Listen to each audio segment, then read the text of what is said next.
The lights in the private conference room of San Francisco's Meridian Tower shimmered against the tall windows, catching the gold cufflinks on Adrian Santoro's tailored suit as he stood before the assembled men. These were not shareholders or investors in any conventional sense. They were associates, partners in ventures that existed in the spaces between legal and necessary, men whose loyalty was bought with respect and maintained through power. Adrian had done this countless times before, commanded rooms with nothing more than his presence, his voice a low rumble that made grown men lean forward to catch every word. But tonight something was fundamentally wrong. His voice, usually steady and deliberate, faltered mid-sentence. A hand instinctively reached for his chest, fingers pressing against the silk shirt as if trying to hold something inside that was trying to break free. His brow furrowed with confusion and pain. His stance, always so controlled and measured, shifted unsteadily. And then, without another word, without the ceremony his reputation demanded, Adrian Santoro collapsed. The room erupted, not with gasps from a curious public, but with the organized chaos of men trained to respond to crisis. Chairs scraped back, phones appeared, orders were given, and voices that carried authority born from years of handling situations that couldn't involve conventional help. But this was different. This couldn't be fixed with money or influence or careful words in the right ears. Within minutes, Adrian was being carried out by his own men, Rocco and Enzo flanking the stretcher like guards protecting their king, even as he lay unconscious. The sirens that eventually came wailed through the San Francisco night, but by then the conference room had been cleared, the meeting erased as if it had never happened. The hospital room Adrian woke up in felt like a prison. Sterile white walls, the oppressive hum of machines monitoring every beat of his failing heart, fluorescent lights that made everything look washed out and lifeless. He blinked slowly, his mind fighting through the fog of medication and shock, struggling to piece together how he had arrived at this moment. A doctor entered, a woman in her 50s with graying hair pulled back severely and eyes that had delivered too much bad news to offer false comfort. She carried a clipboard like a shield and spoke with the careful precision of someone who knew the weight of every word. "Mr. Santoro," she began, her voice clinical but not unkind. "The tests have confirmed our initial findings. Stage 4 pancreatic cancer, advanced and aggressive." Adrian stared at her, his face unreadable, the mask of control he'd worn for decades refusing to slip even now. "Treatment options?" His voice was rough, barely more than a whisper, but it still carried that quality of command that made people answer. The doctor's expression didn't change. "At this stage, treatment would be palliative at best. We're looking at approximately 6 months, perhaps less depending on progression." 6 months. The words hung in the air like smoke, choking and inescapable. Adrian didn't speak. He simply stared at the ceiling as if it held answers that his body had already rejected. The doctor continued with details about pain management and hospice care, but her voice faded into background noise. When she finally left, closing the door with a soft click that sounded like a cell locking, Adrian remained motionless. 6 months, half a year, 180 days to reconcile a lifetime of choices, of power accumulated and enemies made, of bridges burned and relationships sacrificed. He had built an empire in the shadows of legitimate business, created a network that stretched from the docks of San Francisco to the penthouses of Manhattan. He had survived challenges that would have destroyed lesser men, had negotiated with people who viewed violence as just another business tool, had made decisions that kept him awake some nights and made him who he was on all the others. But none of that mattered now. He had no wife. Relationships in his world were complicated at best, dangerous at worst, and he had never allowed anyone close enough to matter. He had no children, no legacy beyond the business itself, and that would be carved up and distributed the moment he was gone. His parents had died years ago, his mother from illness, his father from the same life that was now claiming him in a different way. His only brother Marcus, a corporate lawyer in Manhattan who had once been his closest ally, hadn't spoken to him in nearly a decade. A business decision that had gone wrong, a falling out over methods and morality, and the silence that followed had hardened into something neither of them knew how to break. Adrian had everything most men dreamed of possessing, and in this stark hospital room, He realized he had nothing at all. Back at his residence in the Pacific Heights district, the silence felt different than it ever had before. Not peaceful, but oppressive. The house itself was everything Adrian Santoro represented, old-world elegance mixed with understated power. No glass and steel modern architecture here. Instead, thick stone walls, dark mahogany wood throughout, heavy curtains that kept the California sun at bay, and lighting that came from brass fixtures rather than recessed LEDs. The housekeeper, Mrs. Chen, greeted him at the door with concern etched into her weathered face. She had worked for the Santoro family for 30 years, had known Adrian since he was a boy learning the family business at his father's knee. "Welcome home, Mr. Santoro," she said softly, her voice cautious, knowing something had changed but not daring to ask. He nodded, offering no explanation, no reassurance. Adrian walked past the formal living room with its leather furniture and old family photographs in silver frames, past the dining room with the table that could seat 12 but rarely seated anyone, and into his study. The study was his sanctuary, the only room in the house that truly felt like his. Dark wood paneling, floor-to-ceiling bookshelves filled with first editions and family histories, a massive desk that had belonged to his grandfather, and the faint lingering scent of cigars and aged whiskey. He sat in the leather chair behind the desk and stared at nothing, his mind a careful blank because thinking meant feeling and feeling meant acknowledging what was happening to him. Hours passed. The sunset bled through the heavy curtains, casting the room in shades of amber and shadow. Night fell with its familiar sounds, distant traffic, the occasional siren, the whisper of wind through the old trees that lined the property.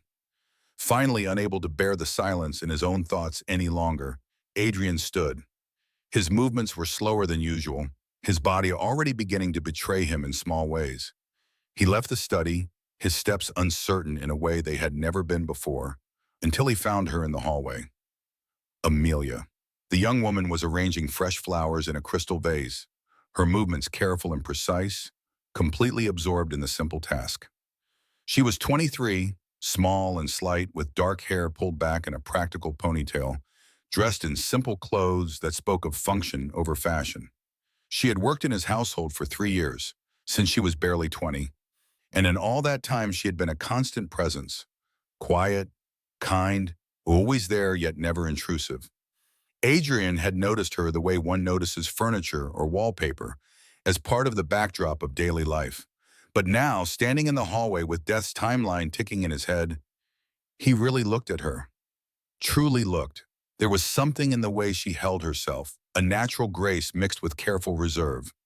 Her face, when concentrated, showed a kind of innocence that seemed impossible in his world.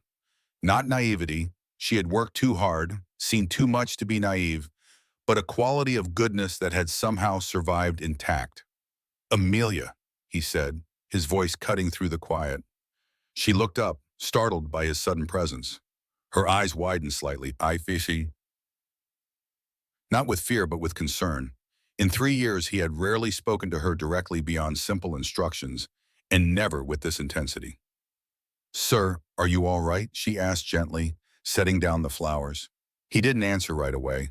He just looked at her, this young woman who had existed on the periphery of his life, and felt something shift in his chest that had nothing to do with the cancer eating through his pancreas. "You've been working here for 3 years," he said, more statement than question. She nodded slowly, uncertain where this was leading. "Yes, sir, since I was 20. "Tell me about yourself, before this." Amelia blinked, surprised by the personal question. I cleaned offices downtown before this. Took care of my grandmother until she passed. Worked 2 jobs to make ends meet." Her voice was soft but steady, carrying the quiet strength of someone who had learned resilience early and worn it like armor. Adrian nodded, then gestured toward his study. "Come with me. I need to speak with you." She hesitated, confusion crossing her features, but she obeyed. In his world, when Adrian Santoro asked for something, people complied. But there was also something in his tone, something vulnerable beneath the authority, that made her follow without fear. In the study, he gestured for her to sit in one of the leather chairs across from his desk. She perched on the edge, hands folded in her lap, waiting with the patience of someone accustomed to being background, to listening rather than speaking. Adrian sat down heavily, suddenly feeling every one of his 42 years. He looked at his hands for a moment, at the gold ring bearing his family crest that he'd worn since his father's funeral, then raised his eyes to meet hers. "The doctors gave me 6 months," he said, the words coming out flat and final. "No bargaining, no fixing, just time running out." Amelia's breath caught audibly, her hand instinctively moving to her mouth. Her eyes, wide and dark, filled with instant sympathy. "I'm so sorry, sir," she whispered, the words barely audible but carrying genuine sorrow. Adrian watched her reaction, saw the authentic grief there for a man she barely knew, and something in his chest tightened further. "I don't want to die and be forgotten, Amelia," he said, his voice low and rough. "I want to leave something behind, something alive, something that carries my blood forward when everything else is gone." She tilted her head slightly, not understanding yet, but beginning to sense where this was leading. Her fingers twisted together nervously. "I want a child," he said, and the words landed between them like stones dropping into still water. "My blood, my name. I want you to carry that forward when I'm gone." The silence that followed was absolute. Amelia stared at him, her face cycling through shock, confusion, disbelief. Her lips parted, but no sound came out. The clock on the mantel ticked, each second stretching into eternity. "Sir, she finally managed, her voice cracking. I've never been with anyone before." The admission came out in a rush, her cheeks flushing with embarrassment and something deeper. The vulnerability of sharing something so personal with a man who existed in a world completely foreign to her own. Adrian nodded slowly, unsurprised. He had known, somehow, had sensed the innocence in her, the way she carried herself with a kind of untouched quality that was rare in his circles. "I know." More silence stretched between them, heavy and complicated. Amelia's hands trembled visibly now, her breath coming faster. "I always thought," she whispered, her voice breaking, "when I gave myself to someone, it would be for love, that it would mean something beyond just biology." Adrian's expression softened in a way few people ever witnessed. The hard edges that defined him seemed to blur, revealing something human underneath, something capable of understanding exactly what he was asking her to sacrifice. "I don't ask for love," he said quietly, "only trust, and the chance to leave something real behind, something that outlives the mistakes and the empire and the name, just a child, a piece of me that's innocent and new." Amelia stood abruptly, her chair scraping against the hardwood floor. She stepped back, her mind clearly racing, her heart pounding so hard he could see her pulse jumping in her throat. "This isn't something I can decide right now," she said, her voice trembling but firm. "I need time. I need to think." "Of course," Adrian replied, not moving from his chair. "Take all the time you need. I'm not trying to force you, Amelia. I'm asking. There's a difference."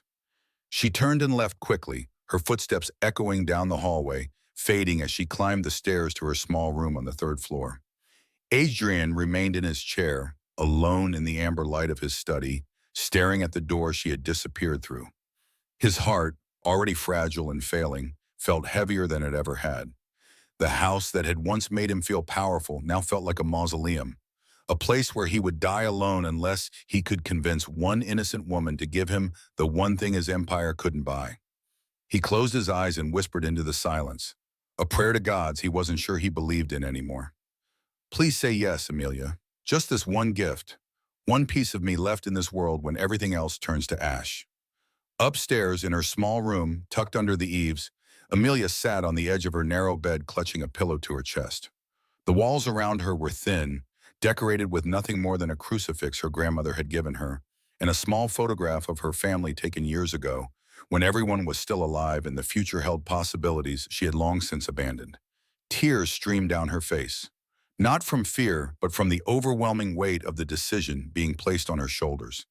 She had grown up with nothing, lost everyone who mattered, worked for every dollar, every moment of stability. Nothing had prepared her for this, not the raw desperation in Adrian Santoro's voice, not the grief naked in his eyes, and not the strange, complicated truth rising in her chest. The truth that somewhere in the middle of this impossible request, her heart was breaking for a man she barely knew. Breaking because she understood, perhaps better than he realized, what it meant to face the end alone. And breaking because some part of her, some deep and unexplored part, wanted to say yes. The next morning arrived with fog rolling in from the bay, turning San Francisco into a city of ghosts and shadows. Soft gray light filtered through Amelia's window, barely touching the worn wooden floor where she had paced most of the night. She had not slept. Her eyes were red-rimmed and dry from hours of tears and thought, from prayer and questioning, and the desperate search for an answer that felt right rather than just possible. Her hands trembled slightly as she folded and refolded the same shirt, not because it needed attention, but because she needed something to do, some way to occupy her body while her mind spun in circles. Adrian's words replayed endlessly in her thoughts. The tone of his voice, stripped of its usual authority and left with only raw need. The stillness in his dark eyes, the quiet desperation that had nothing to do with power and everything to do with mortality. This was not a man trying to use her or manipulate her. This was a man drowning, reaching out with his last breath for something to keep him from disappearing completely. But what did that make her? A savior? A sacrifice? A means to an end? And more complicated still, what would it make the child? Downstairs, the house moved with its usual morning rhythm, though Mrs. Chen had given most of the staff the day off at Adrian's request.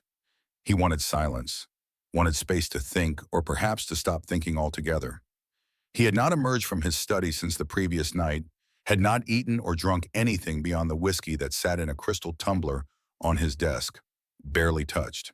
Amelia descended the staircase slowly, her heart pounding with each step. She paused outside his study door, her hand hovering above the ornate brass handle, then pulled back. Not yet. She wasn't ready to give her answer because she still didn't fully understand what her answer was.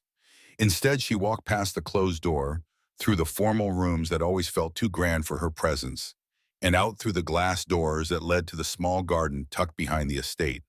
It wasn't much, just a few flower beds carefully maintained by a service Adrian barely noticed, a stone bench worn smooth by years of weather, and the shelter of old trees that had witnessed generations of Santoros before him. This had always been her quiet place, the one corner of the property that felt like it belonged to her rather than to the weight of history and power that filled every other space. She sat on the bench and let herself simply breathe, watching morning light break through the muck and pale shafts that made the wet grass glow. From his study window on the second floor, Adrian watched her, his hand pressed lightly against the cold glass, his reflection ghostly in the pane.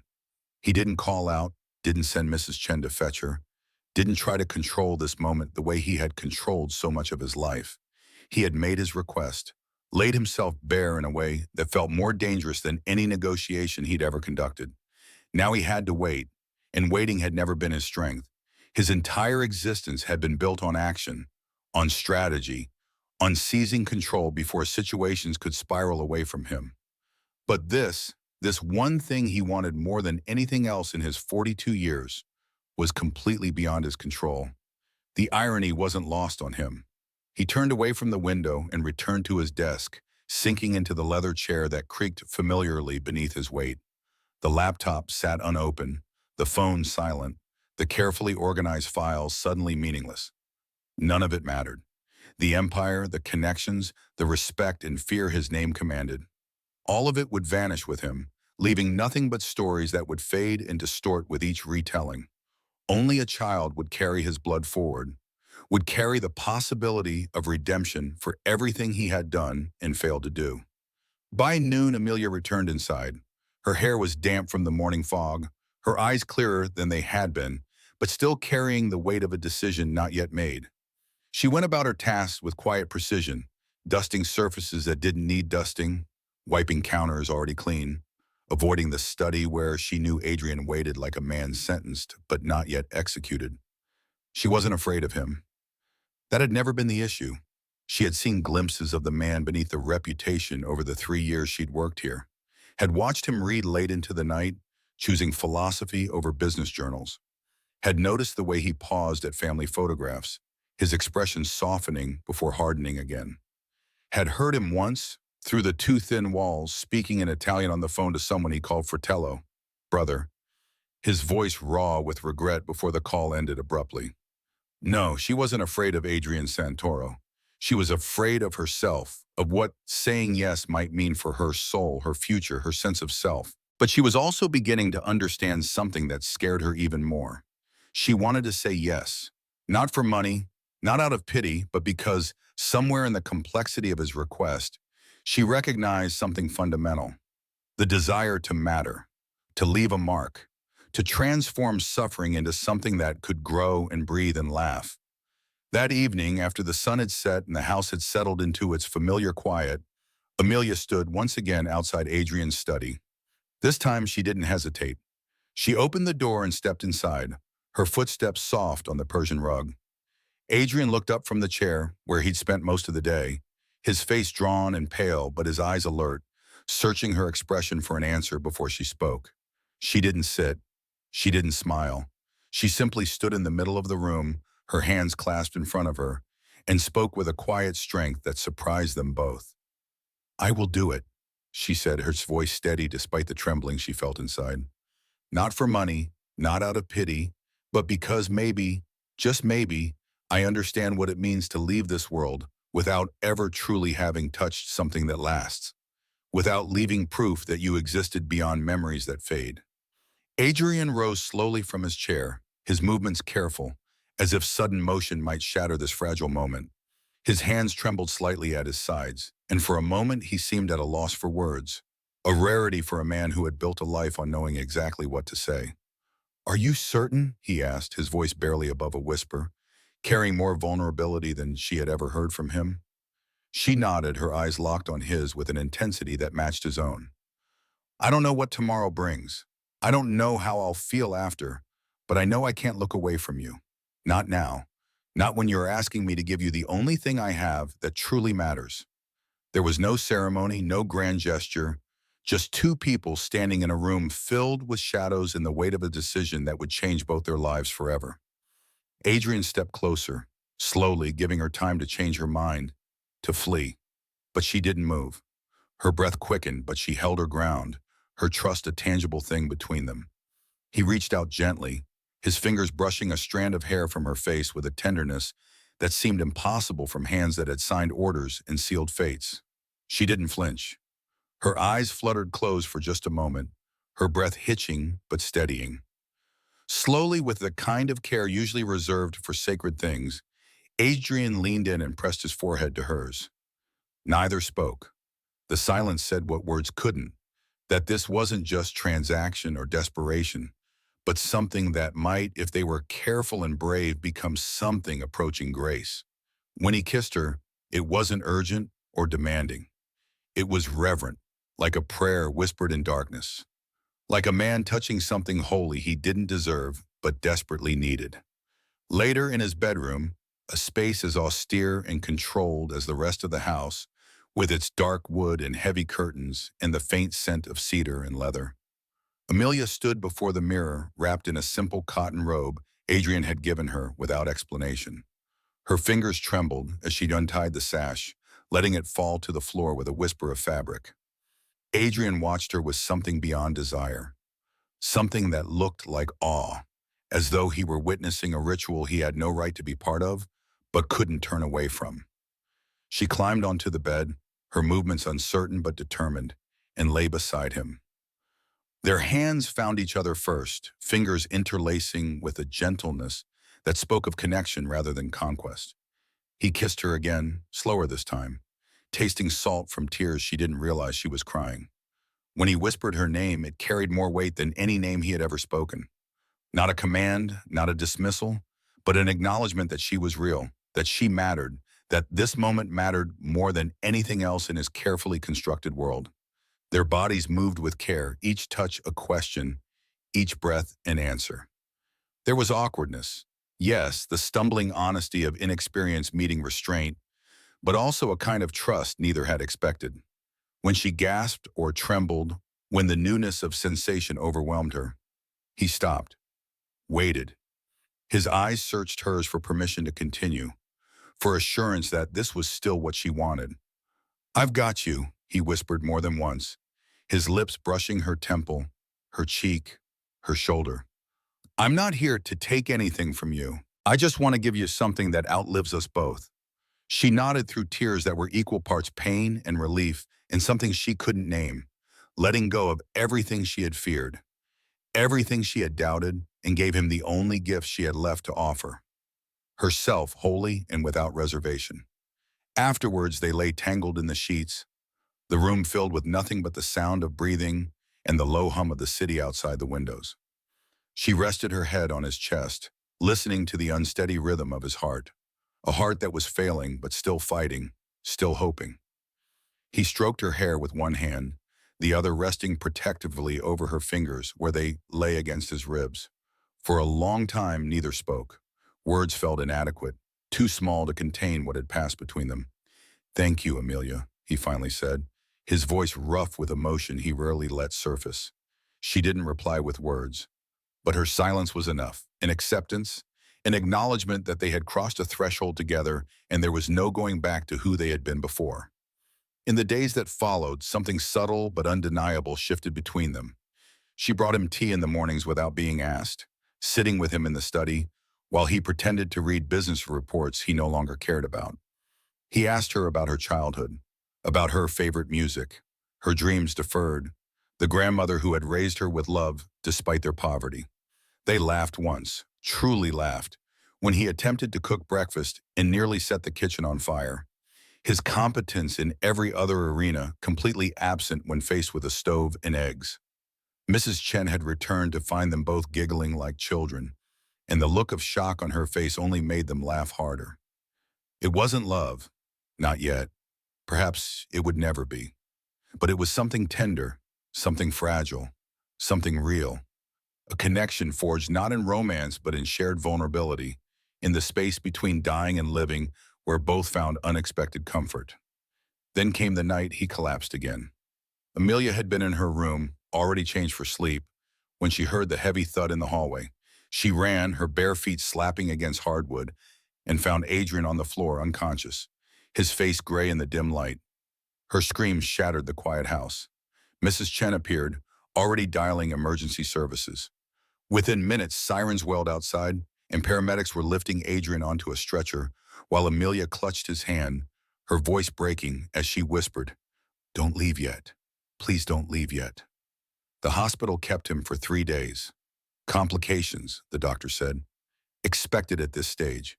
The cancer was accelerating, eating through him faster than their initial projections. He might have 3 months left, maybe less. Amelia didn't leave his side. She held his hand while he slept, whispered stories to him about her grandmother, about the flowers in his garden, about the life she imagined for the child they might have created. She pressed her forehead to his and begged silently for one more day, one more conversation, one more moment of his unexpected kindness. When he finally woke, his first word was her name. "Amelia." "I'm here," she said, squeezing his hand. "I'm not going anywhere." He smiled weakly, his eyes clearer than they had been in days. "Good, because I'm not finished yet. Still have things to settle." Back home, recovering but visibly weaker, Adrian called his lawyer, a man named Thomas Brennan, who had served the Santoro family for decades and knew how to document things that existed in legal gray areas. In Amelia's presence, Adrian dictated changes to his will, his voice steady despite his body's weakness. Primary guardian. Heir. The child, unnamed yet but fully acknowledged. Everything protected, everything documented with the kind of precision that would make challenges difficult if not impossible. He gave her an envelope sealed with wax bearing his family crest. "Open this only if something happens to me before we know." She took it with trembling hands but didn't open it. Instead, she tucked it into the drawer beside her bed, a tangible weight of promises and protection. Meanwhile, alone in her room during the quiet hours of early morning, Amelia stared at her calendar, her mind doing calculations she had done a dozen times already. 2 weeks late, nausea that hit like clockwork each dawn, the sudden sensitivity to smells that made walking through the kitchen an ordeal. She ran to the pharmacy in the rain, her coat pulled tight, her heart pounding with hope and terror in equal measure. She bought the test with shaking hands, returned home, locked herself in the bathroom, and waited. Two pink lines appeared with a clarity that stole her breath. A child. His child. Amelia sank to the tile floor, her palm pressing flat against her still flat stomach, tears streaming down her face as the reality settled into her bones. "You're here," she whispered to the life growing inside her. "You're real, you're his, and you're mine." In that moment, she understood with perfect clarity that she hadn't just given something to a dying man. She had received something in return: life, hope, a piece of Adrian Santoro that would outlive the empire, the reputation, the carefully controlled world he had built. She had created the only thing that truly mattered: a future. The sky over San Francisco remained overcast for days, a persistent gray that matched the weight settling over Adrian's household. Amelia moved through the rooms with a secret growing inside her, the pregnancy confirmed but not yet revealed. She wanted to be certain, wanted to wait until the first trimester passed, until the risk of loss diminished. But more than that, she wanted to tell Adrian when he was strong enough to truly hear it, to feel the body rather than just the relief. His condition, however, continued to deteriorate.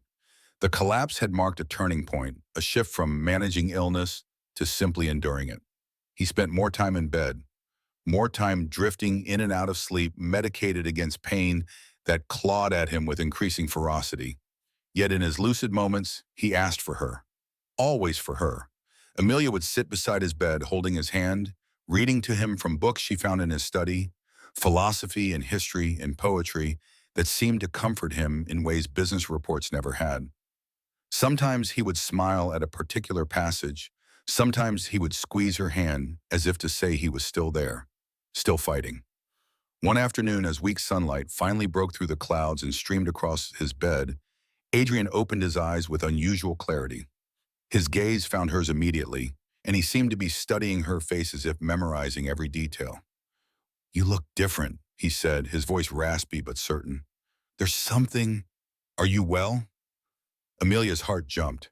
She wasn't ready to tell him yet, hadn't planned to reveal it like this, but looking into his eyes, seeing the desperate hope there mixed with fear of the answer, she couldn't lie. "I'm fine," she said softly, then added with the faintest smile, "We're fine." The words hung in the air for a heartbeat before comprehension dawned in his expression. His eyes widened, then filled with tears he made no attempt to hide. His free hand moved shakily to cover hers where it rested on his chest. "You're certain?" he whispered. "As certain as the test can make me. It's still early, but yes, you're going to be a father, Adrian." A sound escaped him, half laugh, half sob, and he pulled her hand to his lips, pressing kisses to her knuckles, with a fervor that spoke of gratitude too deep for words. Tears streamed down his face, soaking into the pillow beneath his head. "Thank you," he managed, his voice breaking. "Thank you, Amelia. You've given me everything."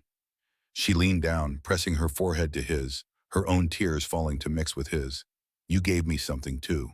Purpose, the chance to create something beautiful from all this pain." They stayed like that for a long time, two people bound together by the most fundamental human hope, that life continues, that love, in whatever form it takes, can triumph over death. But the reality of his condition couldn't be ignored. Adrian's lawyer returned with documents that needed signing, witnesses that needed coordinating. Thomas Brennan was efficient and discreet, asking no questions, raising no concerns, simply ensuring that every legal protection was in place. Adrian signed with shaking hands, his signature barely legible but legally binding.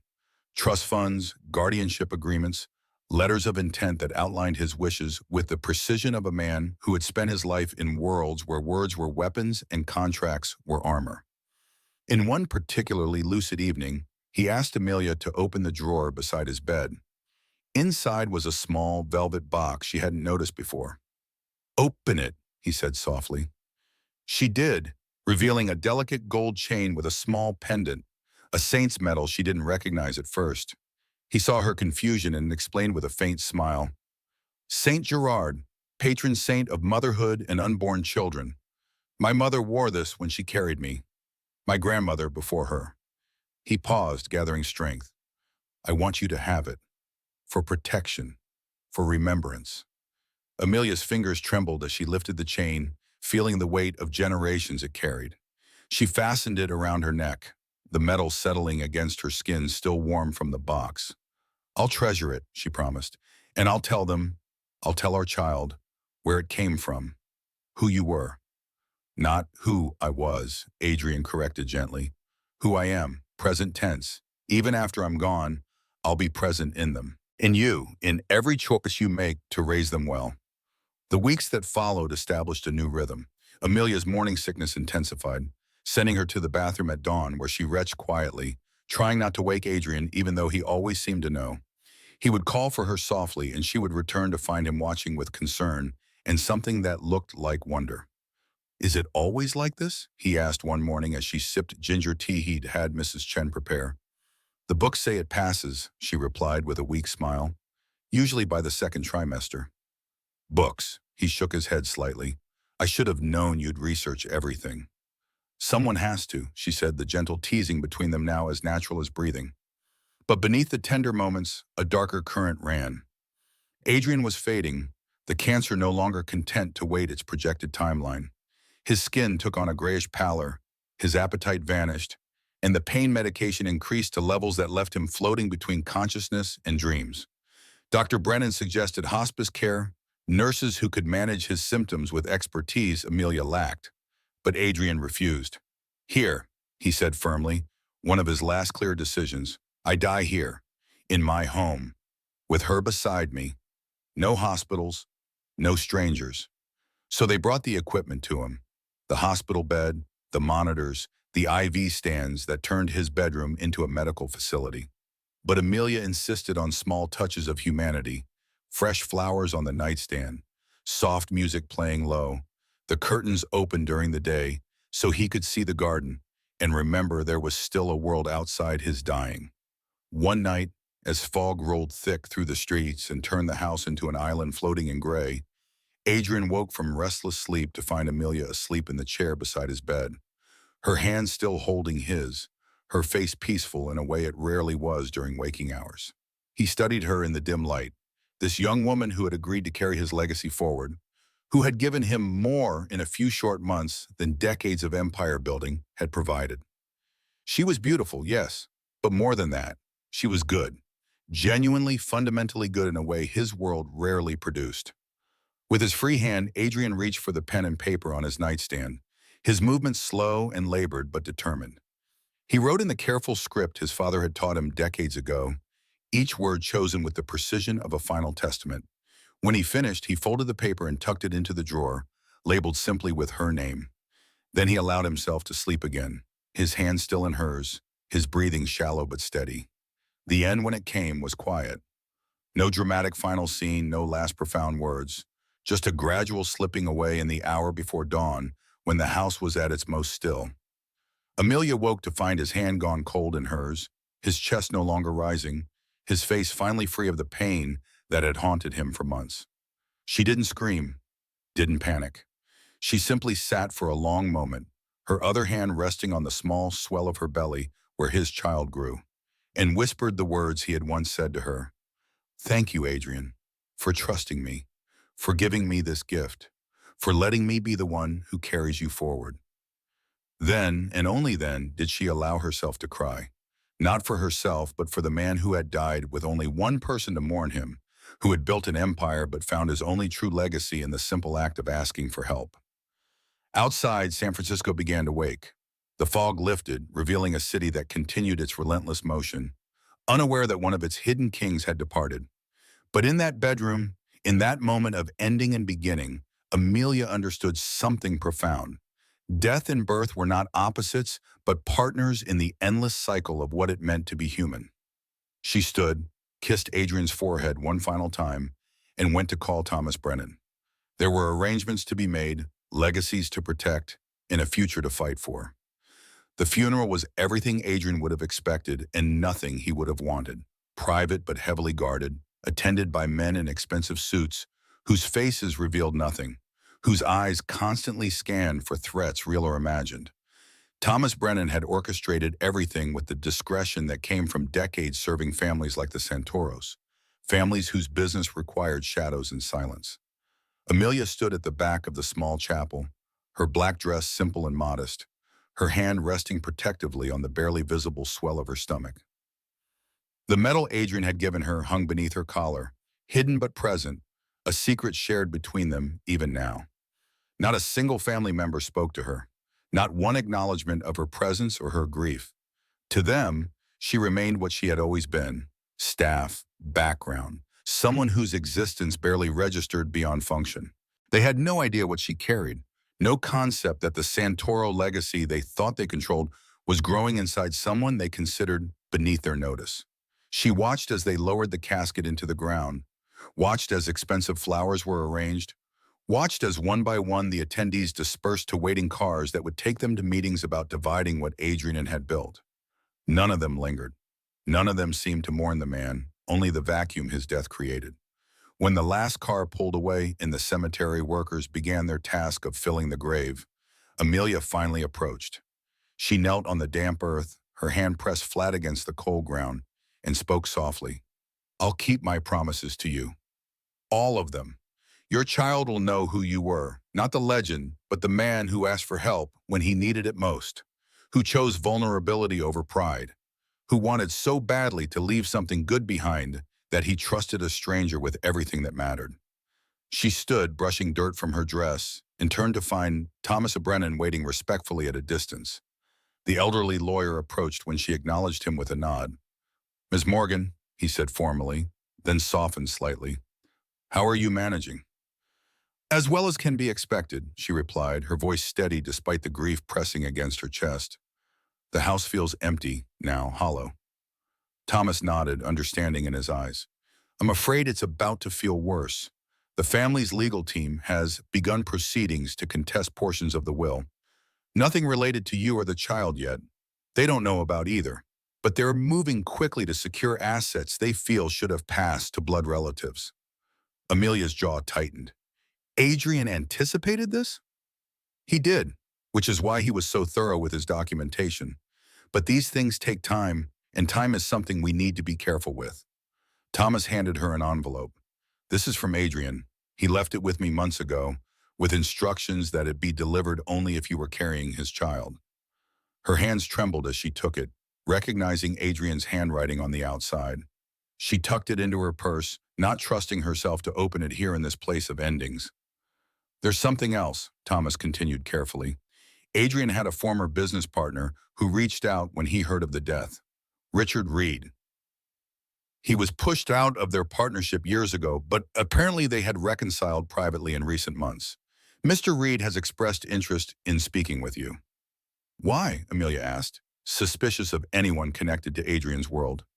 "I believe," Thomas said slowly, "because Adrian asked him to watch over you, to ensure that certain protections remained in place regardless of what the family tried to do." That night, alone in the big house that now felt like a museum of memories, Amelia finally opened Adrian's letter. Her hands shook as she unfolded the pages, his familiar handwriting blurring through her tears. "My dearest Amelia, if you are reading this, then I am gone, and you carry within you the only piece of me worth saving. I want you to know that the brief time we had together gave me something I had never experienced in 42 years of living. My amazing peace, not the absence of conflict, but the presence of something worth protecting. You will face challenges. My family will not accept you easily, if at all. They operate from fear and greed, two emotions that make people cruel. But you are stronger than they know. You have survived poverty, loss, and loneliness. You can survive by their disdain. I have established a trust that should provide for you and our child comfortably. Thomas knows every detail, every protection I could build into the documents. But money alone won't shield you from what's coming. You will need allies. Richard Reed is one. I know you don't know him, but he is perhaps the only man from my world I would trust with you and our child's safety. He is honest in a profession built on deception, and he carries guilt over our falling out that makes him loyal in ways self-interest never could. Raise our child with the goodness I saw in you from the first moment I truly looked. Teach them that strength and kindness are not opposites, that legacy is not about wealth or power, but about the mark we leave on the hearts of others. I have loved only twice in my life. Once in my youth, a love that ended in tragedy and taught me that I could not protect those I cared for from my world's darkness. And once at the end, when you gave me the greatest gift, the chance to believe I could leave something pure behind despite everything I had done. I don't ask you to remember me perfectly. Remember me honestly, the good and the bad, the kindness and the mistakes. Let our child know that their father was complicated, flawed, but trying in the end to be better than he was. Thank you, Amelia, for the nights you sat beside my bed, for the patience you showed when I was difficult, for the grace with which you carried an impossible request. Thank you for saying yes when you could have walked away. Thank you for giving me hope in my final months. You are stronger than you know, braver than you believe, and you will be a remarkable mother to our child. With gratitude and the closest thing to love I had left to give, Adrian Amelia pressed the letter to her chest and wept. For him, for herself, for the child who would never know their father's voice or touch. She wept until there were no tears left, until exhaustion pulled her into dreamless sleep on the couch in his study, surrounded by the scent of cigars and leather that still lingered despite his absence. The next morning brought a knock at the door. Mrs. Chen, eyes red from her own grief, opened it to reveal a tall man with silver-touched hair and eyes that seemed to take in everything at once without judgment. "I'm Richard Reed," he said quietly. "I believe Miss Morgan is expecting me." Amelia wasn't, but she came to the door anyway, studying this man Adrian had trusted, looking for signs of deception or ulterior motive. She found none, only a deep weariness and something that looked like genuine concern. "May I come in?" Richard asked. "I have things to discuss, about Adrian, about you, and about what happens next." She stepped aside, allowing him entry into the home that was already beginning to feel like it belonged to ghosts and memories rather than the living. They sat in the same study where Adrian had first asked her the impossible question, where everything had begun. And as Richard Reed began to speak, laying out the reality of what she was facing and the help Adrian had arranged, Amelia realized that her journey through grief and uncertainty was far from over. In fact, it was only beginning. The weeks following Adrian's death moved with the strange dual quality of both crawling slowly and racing past too quickly. Amelia's pregnancy progressed, her body changing in ways that filled her with wonder and terror in equal measure. The morning sickness that had plagued her began to ease as she entered the second trimester, replaced by a bone-deep fatigue that made even simple tasks feel monumental. Richard Reed became a steady presence in her life, appearing at regular intervals with updates on the legal battles brewing beneath the surface, with groceries he claimed were on his way anyway. With quiet companionship that asked nothing in return. He was 15 years older than Adrian had been, with the kind of weathered elegance that spoke of a life lived fully and not always easily. Their first real conversation happened in the small cafe near the waterfront, away from the house that still felt heavy with Adrian's absence. Richard had requested the meeting, and Amelia had agreed more out of curiosity than trust. "Adrian spoke of you," Richard began, stirring sugar into coffee he didn't seem interested in drinking. "Often, especially in those last months."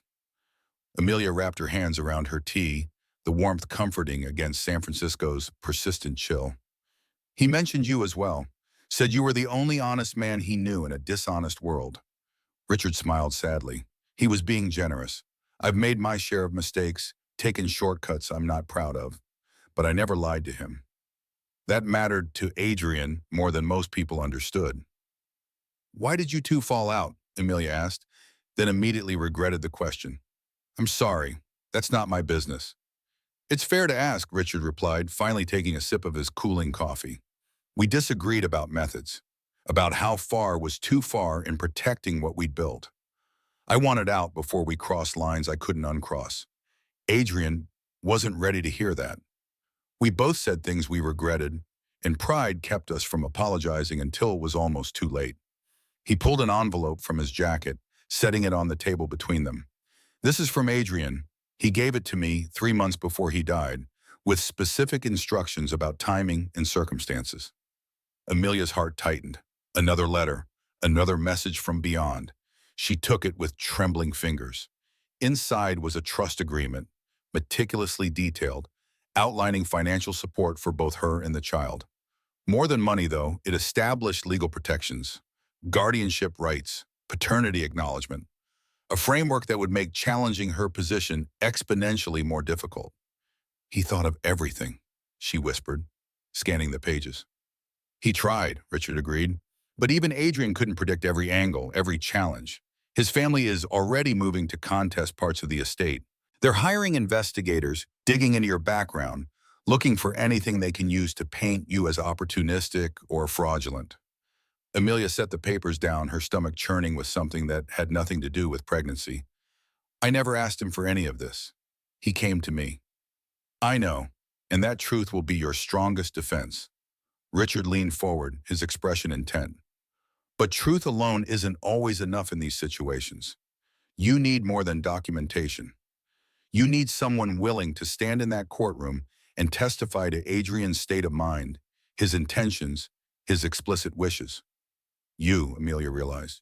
Me, Richard confirmed, if you'll accept my help, not because I owe Adrian, though I do, but because I've watched you these past weeks. I've seen how you carry yourself with dignity despite grief, how you protect that child even when no one knows to acknowledge it yet. You deserve better than what they're going to put you through.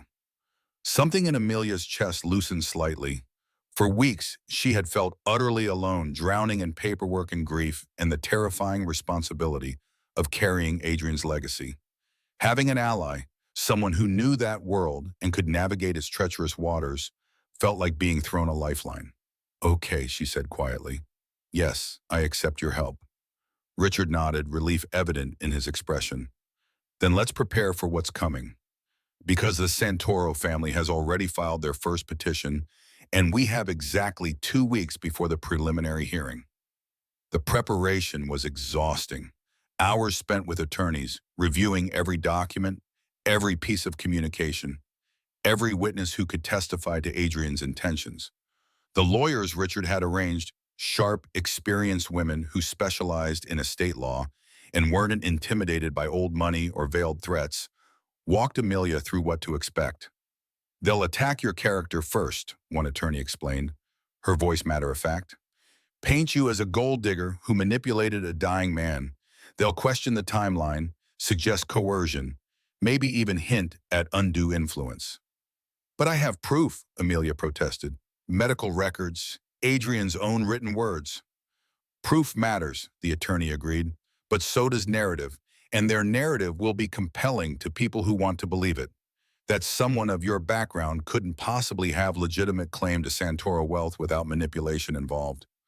The words stung, but Amelia forced herself to hear them, to prepare for the gauntlet she would have to walk. Richard sat beside her through all of it, occasionally interjecting with details about Adrian's character, his history, his known wishes regarding legacy.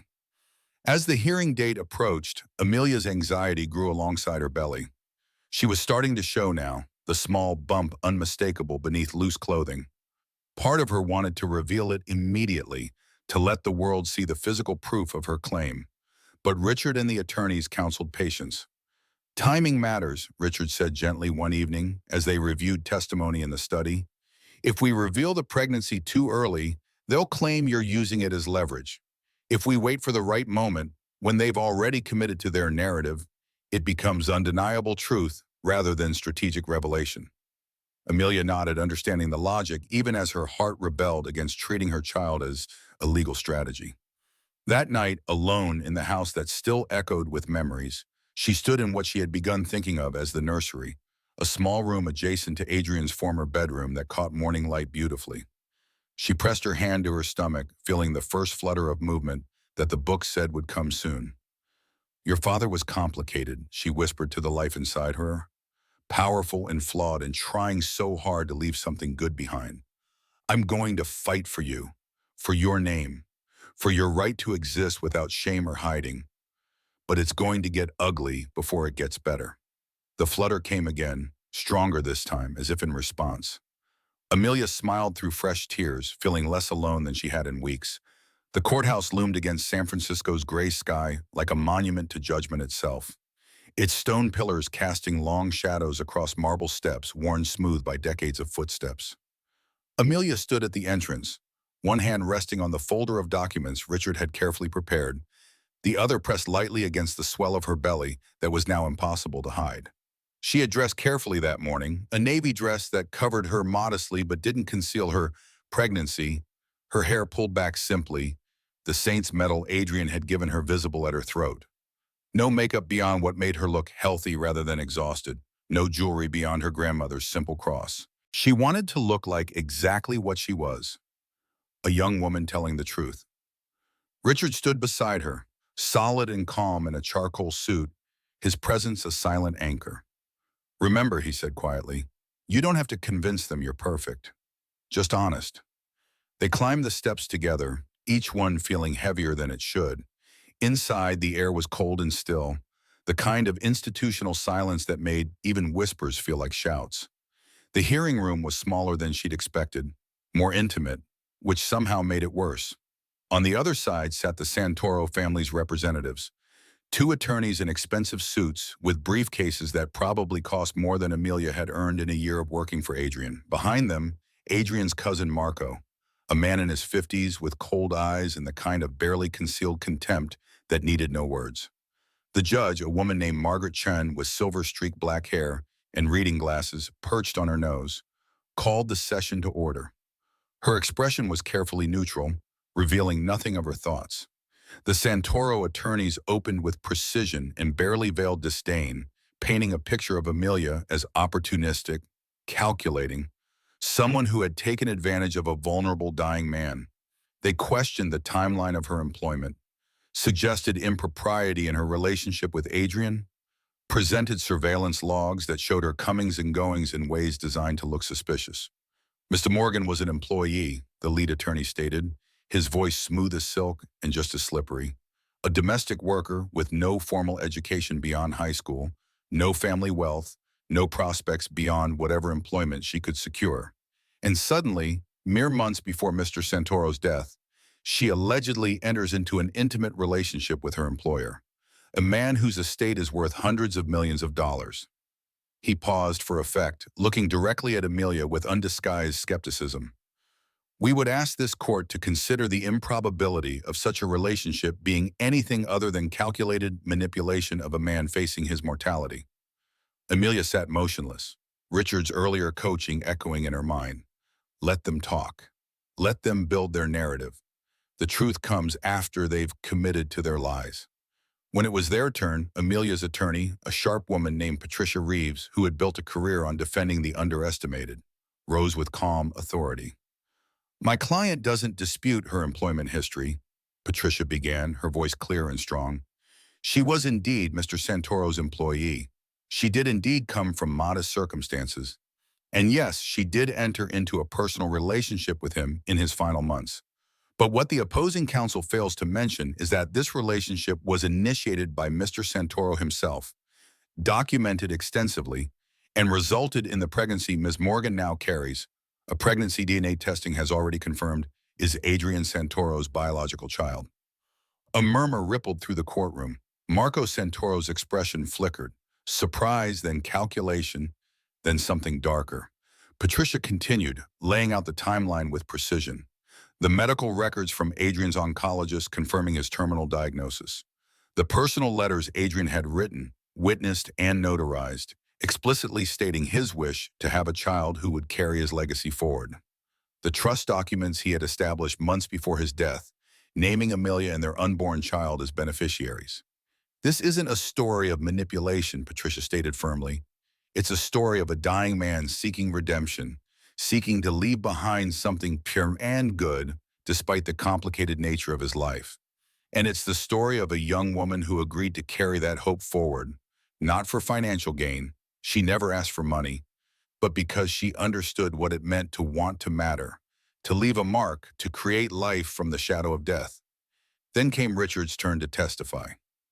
He took the stand with quiet dignity, his eyes meeting Amelia's briefly before focusing on the judge.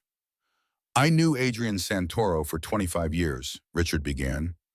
"We built a business together, fell out over principles, and reconciled in his final months. I can state unequivocally that Adrian's decision to ask Ms. Morgan to carry his child was not made in confusion or under duress. It was the most lucid, most intentional decision I witnessed him make in all our years together. The opposing attorney tried to shake Richard's testimony, suggesting financial motivations, questioning his objectivity. But Richard remained steady, unshakable. Adrian didn't want to die and be forgotten, Richard said, his voice carrying quiet conviction. He wanted to leave behind something that could outlive his mistakes, his reputation, his empire. That child, he gestured to Amelia's belly, is his final act of hope. And if this court denies that child their rightful place, it will be because of prejudice about who their mother is, not because of any lack of legitimacy. Finally, it was Amelia's turn.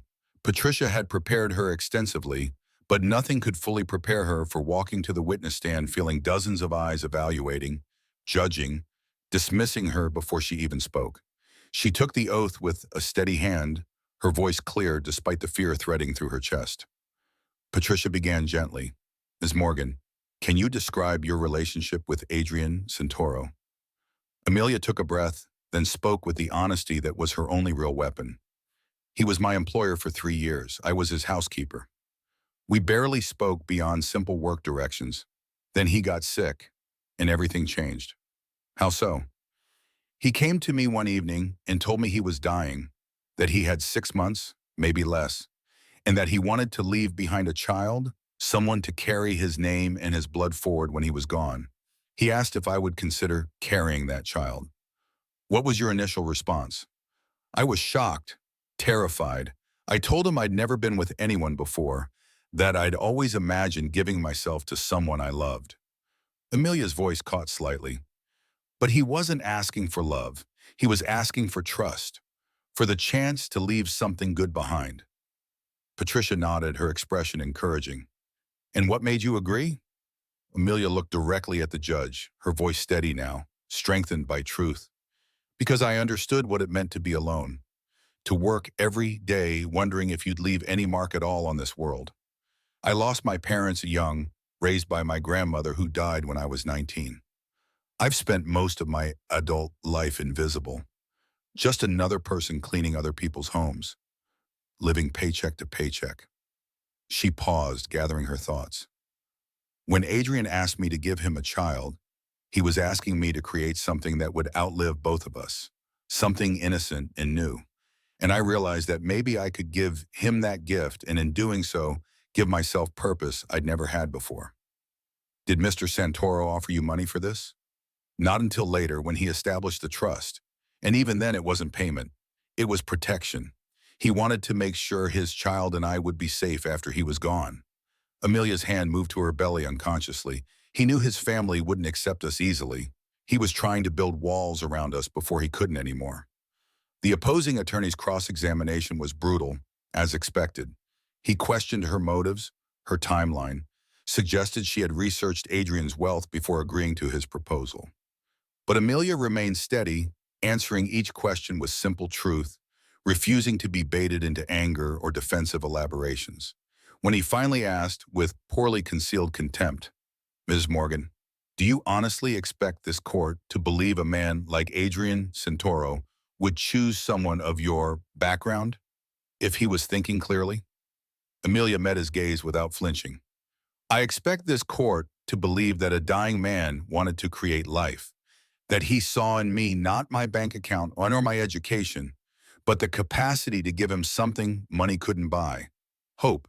And yes, I believe he chose me exactly because I came from nothing, because I would raise his child with humility and gratitude rather than entitlement. Silence filled the courtroom. Even Marco Santoro looked uncomfortable, shifting in his seat. Judge Chen, who had been taking notes throughout, looked up. Her expression was inscrutable, but there was something in her eyes, perhaps recognition, perhaps respect, that gave Amelia the first real hope she'd felt since entering the courtroom. I'll need time to review all evidence and testimony, the judge stated, but I will say this. I've heard many estate cases in my years on this bench, many claims of manipulation and undue influence. What I've heard today strikes me as remarkably straightforward, a man facing death making provisions for a child he wanted to exist. The circumstances are unusual, yes, but unusual doesn't mean illegitimate. She looked at the Santoro attorneys. If your clients wish to continue challenging this, they may do so. But they should understand that DNA evidence, documented intentions, and multiple witnesses to Mr. Santoro's state of mind create a very high bar to overcome. The preliminary ruling came 2 weeks later. The court recognized Amelia's child as Adrian Santoro's biological and legal heir, entitled to the provisions he had established. The trust was reinstated, the guardianship affirmed, and a stern warning issued against further harassment. Outside the courthouse, as reporters who had caught wind of the unusual case began to swarm, Richard shielded Amelia with practiced efficiency, guiding her to his waiting car. "You did it," he said quietly as they pulled away from the chaos. "You stood up to them and didn't break." Amelia pressed her hand to her belly, feeling the stronger movements now that marked her second trimester. "We did it," she corrected. "I couldn't have survived that alone." Richard glanced at her, something unreadable in his expression. "You're stronger than you know, Amelia. Stronger than you give yourself credit for." As they drove through San Francisco's bummy streets, Amelia allowed herself, for the first time in months, to imagine a future that wasn't defined by courts and challenges. A future where she could simply be a mother, raising Adrian's child in peace. She didn't know yet that Marco Santoro would file a second challenge within months, or that Calvin Rhodes, Adrian's former legal advisor, would emerge with letters that revealed Adrian's complicated past. She didn't know that the path ahead would test her in ways the courtroom hadn't. But for now, in this moment, she had won. And that was enough. The months following the court victory brought a kind of peace Amelia had never known, though it was peace tinged with bittersweetness. Her belly grew round and full, the baby inside her increasingly active, making his presence known with kicks and rolls that made her laugh and cry in equal measure. Richard had helped her move from Adrian's vast house into a smaller, warmer home near the Presidio, a neighborhood with trees and quiet streets, places where children played and families walked dogs at sunset. The house itself was modest by San Francisco standards, but to Amelia it felt like a palace. 2 bedrooms, a small garden, walls that didn't echo with the weight of history and reputation. She painted the nursery herself, soft greens and whites, each brushstroke an act of hope and healing. Richard appeared one Saturday with paint-splattered jeans and a smile that transformed his usually serious face, and together they assembled the crib Adrian's trust had provided for, laughing when Richard couldn't figure out which piece went where despite the clearly labeled instructions. "Adrian would have been terrible at this too," Richard said, stepping back to examine their handiwork. "He could orchestrate million-dollar deals, but couldn't assemble IKEA furniture to save his life." Amelia smiled, one hand on her aching back, the other on her belly. "Did you know him well, before everything fell apart between you?" Richard's expression shifted, nostalgia mixing with regret. "I knew him better than anyone except maybe his mother. We met when we were both trying to make our way in a world that didn't care about where we came from, only about whether we were willing to do what it took to survive." He sat on the edge of the rocking chair they'd placed by the window. Adrian was brilliant, ruthless when necessary, but never cruel for cruelty's sake. He had his own code, his own ethics, even if they didn't always align with conventional morality.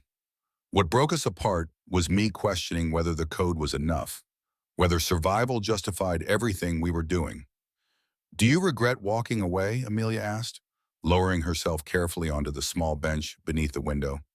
"Sometimes. But mostly I regret that we wasted years in silence that could have been spent finding our way back to each other." Richard looked at her, his gaze direct. "Which is why I'm grateful he asked me to look after you. It gave us both a chance at redemption he never thought he'd have." As spring turned to summer, their connection deepened in quiet ways. Richard came by often, sometimes with groceries and takeout dinners, sometimes with books he thought she might enjoy, sometimes simply to sit on the porch and watch the fog roll in while she sipped decaf tea and he nursed coffee that had long since gone cold. They talked about everything. His daughter from a marriage that had ended years ago, now in college and rarely speaking to him. Her grandmother's cooking and the Italian lullabies the old woman had sung despite their Irish heritage. Learned from a neighbor who had loved them both. Their mutual sense of having lived on the margins of worlds they never quite belonged to. One evening in late July, As the baby's due date approached and Amelia felt too large and uncomfortable to do much beyond exist, Richard arrived with a bag from her favorite bakery. "Cannoli," he announced, setting the bag on the small kitchen table. "Because you mentioned once that your grandmother used to make them, and I thought maybe—" He trailed off, suddenly uncertain in a way she'd never seen from him. Amelia felt tears prick her eyes. Hormones, she told herself. But deeper than that, gratitude for someone who remembered small details, or who showed up not because he had to, but because he wanted to. "Thank you, Richard," she said, her voice thick. "For everything. For standing with me in that courtroom. For being here. For making this feel less lonely." He stepped closer, his hand almost reaching for hers before stopping. "Amelia, I need to tell you something, and I need you to know I don't expect anything in return. That I'm not saying this to pressure you or change our friendship or—" "Richard," she interrupted gently, saving him from his own spiral of words. "Just say it." He took a breath. "I care about you more than I've cared about anyone in longer than I can remember. Watching you these past months, your strength and grace, and the way you've refused to let any of this break you, it's reminded me that goodness still exists in the world. And I know the timing is terrible. I know you're still grieving Adrian and about to have his child, and the last thing you need is—" This time she stopped him by placing her hand over his, a gesture small but deliberate. "I know," she said softly. "I've known for a while, and I don't know what that means yet, or what I'm ready for. But I do know that you've become important to me.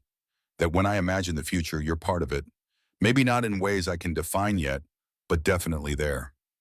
Richard's eyes searched hers, hope and caution warring in his expression. "That's enough," he said finally. "More than enough." They ate cannoli in comfortable silence, and when he left that night, he kissed her forehead. Gentle, reverent, nothing more. But it felt like a beginning. The baby came on a warm August morning, 2 days before his due date. Amelia's water broke while she was watering the garden, and by the time Richard raced over to drive her to the hospital, she was already timing contractions with the focused intensity that would carry her through the next 8 hours. The labor was long and exhausting, but not unbearable. Richard stayed the entire time, holding her hand through contractions, wiping her forehead with cool cloths, telling her terrible jokes that made her laugh even through the pain.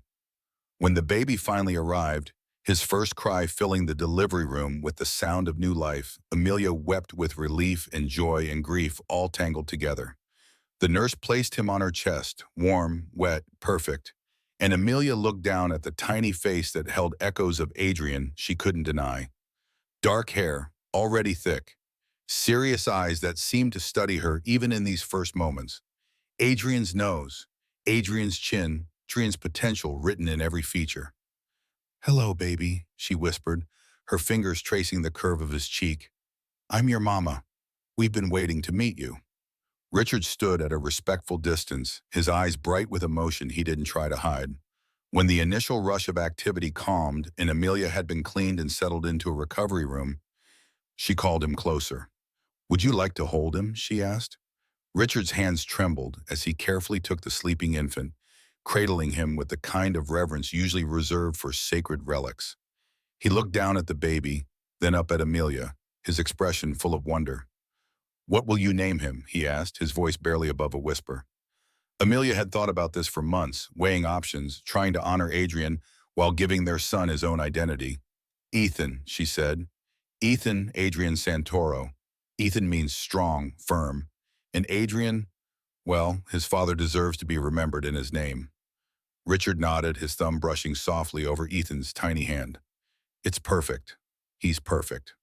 In the days that followed, life reorganized itself around this new, tiny person who demanded everything and gave so much in return. Amelia discovered depths of exhaustion she hadn't known existed, and depths of love that surprised her even more. Every cry, every feeding, every diaper change felt monumental, evidence that she was keeping this miracle alive. Richard proved invaluable, appearing with meals and clean laundry, holding Ethan so Amelia could shower or sleep for precious hours. He never presumed, never overstepped, but his presence became as essential as breathing. One evening, when Ethan was 3 weeks old and finally sleeping for longer stretches, Amelia found Richard sitting in the rocking chair, the baby asleep on his chest, Richard's hand spread protectively across Ethan's small back. She stood in the doorway watching, her heart doing something complicated and beautiful in her chest. This man, who had every reason to walk away after the court case concluded, had instead woven himself into the fabric of their small family. Not replacing Adrian, no one could, but creating something new alongside the memory. "Richard," she said softly, not wanting to wake the baby. He looked up, smiling. "He likes the rocking chair. Falls asleep every time. You're good with him. He makes it easy." Richard's expression grew more serious. "Amelia, I know we've talked about this carefully, about taking things slow, but I need you to know I'm not going anywhere, not unless you tell me to. This," he gestured to encompass the room, the baby, her. "This is where I want to be." Amelia crossed the room and sat on the ottoman beside the rocking chair, her hand resting on Richard's knee. "I don't want you to go anywhere. I think I'm falling in love with you. I didn't think I could, not so soon after Adrian. But you're not replacing him. You're showing me that there's room in a heart for grief and love at the same time." Richard's free hand covered hers, his thumb stroking her knuckles. "I loved my daughter's mother once, but it burned out fast and bitter. What I feel for you is different, slower, steadier, like finding home after years of wandering." They sat like that until Ethan stirred, hungry again, and the practical demands of parenthood pulled them back into motion. But something had shifted, settled, become certain. 6 months later, as autumn painted San Francisco in golds and reds, Richard proposed. Not with fanfare or a grand gesture, but on a quiet Sunday morning, while Ethan napped and they sat together in the garden, coffee cooling in their mugs. "I want to be his father," Richard said simply. "Not to replace Adrian, but to be present in all the ways that matter. And I want to be your husband, if you'll have me." The ring was simple, a band of white gold with a small sapphire that matched the saint's medal she still wore. "Yes," Amelia said, tears streaming down her face. "Yes, I'll marry you." They wed in December, a small ceremony in that same garden where Richard had proposed, Ethan bundled in Richard's arms throughout the vows. No grand cathedral, no hundreds of guests, just close friends, including Thomas Brennan, who stood as witness, his eyes misty behind his glasses. The officiant spoke of love born from kindness, of families built from choice as much as blood, of second chances and the courage to embrace them. When Richard slipped the ring onto Amelia's finger and she did the same for him, little Ethan clapped his chubby hands together, and everyone laughed through their tears. That evening, after guests had departed and Ethan slept soundly in his crib, Amelia stood with Richard on the small balcony off their bedroom, his arms wrapped around her from behind, both of them looking out at the city lights that seemed to stretch forever. "Do you think Adrian would approve?" she asked quietly. Richard was silent for a moment, considering. "I think he'd be grateful. He wanted you protected, wanted his son raised with love. We're giving him that. Not the way he imagined, perhaps, but something good, something lasting." Amelia turned in his arms, looking up at the man who had become her husband, her partner, her anchor. "I think so too. I think somehow, wherever he is, he knows that Ethan is loved, that I'm not alone, that his final wish to leave something good behind came true in ways neither of us expected." She kissed Richard softly, tasting coffee and the sweetness of wedding cake, tasting the future and all its possibilities. Inside in the nursery, bathed in soft nightlight glow, Ethan slept with one small fist curled near his cheek. On the wall above his crib hung a photograph, the only one Amelia had of Adrian, taken months before he got sick, his rare smile caught in a moment of unguarded happiness. Beside it hung a newer photograph, Amelia, Richard, and Ethan, their faces pressed together, captured by Thomas at the wedding. The contrast between past and future, between what was lost and what was found, hung side by side in perfect balance. 2 years later, on a spring morning bright with promise, Amelia sat in that same garden, while Ethan toddled after butterflies with the determined focus only toddlers possess. Richard appeared with a tray of coffee and fresh pastries, settling beside her on the bench that had witnessed so many of their important conversations. "I got a call this morning," he said, his tone careful, "from Marco Santoro." Amelia stiffened instinctively, old wariness rising. What did he want? To apologize, actually, and to ask if he could meet Ethan. Not to challenge anything, Richard added quickly, seeing her alarm. Just to meet his cousin's son. He said Adrian would have wanted the boy to know his family history, even the complicated parts. Amelia watched Ethan, this beautiful child who carried Adrian's features in her heart, who knew nothing yet of courts or challenges, or the complicated legacy of his bloodline. What do you think? She asked Richard. I think, Richard said slowly, that we can control how it happens. Set boundaries. But Ethan deserves to know where he comes from. All of it. The good, the bad, the messy truth. Amelia nodded, knowing he was right. Okay, but on our terms, in our home, and if there's even a hint of judgment or manipulation, we shut it down immediately, Richard finished. Agreed. The meeting when it happened was awkward but not hostile. Marco Santoro, older and somehow diminished without the armor of litigation around him, knelt to Ethan's level and spoke gently. You look like your father did as a boy, he said in his voice thick. Same serious expression, same way of studying everything like you're training to figure it all out. Ethan, with the fearlessness of 2-year-olds, reached out and touched Marco's face. Sad? He asked, his vocabulary limited, but his perception sharp. Marco's composure cracked. Yes, little one. Sad that I didn't know your father better. Sad that I fought against your mother when I should have been grateful she gave him what he needed most. He looked at Amelia then, meeting her eyes with something that might have been respect. I was wrong. About you. About all of this. You gave Adrian hope when he had none, and you gave our family a future we didn't deserve. Thank you. The apology didn't erase the trauma of the court battles or the months of stress, but it created space for something new. Badai, Bamahano. Not forgiveness, perhaps, but acceptance. Ethan would know his extended family, would understand his heritage, but always with the security of parents who loved him unconditionally. As years passed, life settled into the beautiful mundane of raising a child, building a marriage, creating traditions that belonged to them alone. They visited Adrian's grave together each year on Ethan's birthday, letting the boy leave flowers and tell his father about his year. First words, first steps, first day of preschool. Amelia kept her promise to Adrian, teaching Ethan about his father with honesty, but love. About a man who had made mistakes, but tried to be better at the end. About the importance of using power responsibly, of choosing kindness over convenience, of understanding that legacy wasn't about wealth, but about the hearts you touched. And Richard became simply dad, not stepdad or adopted father, just dad. The man who taught Ethan to ride a bike, who read bedtime stories in funny voices, who showed up to every school event and doctor's appointment without fail. On Ethan's 7th birthday, as they stood in that same garden now filled with the chaos of children playing and parents chatting, Amelia felt Richard's arms slip around her waist. Happy? He asked, though he knew the answer. Profoundly, she replied, watching Ethan laugh with the pure joy only children possess.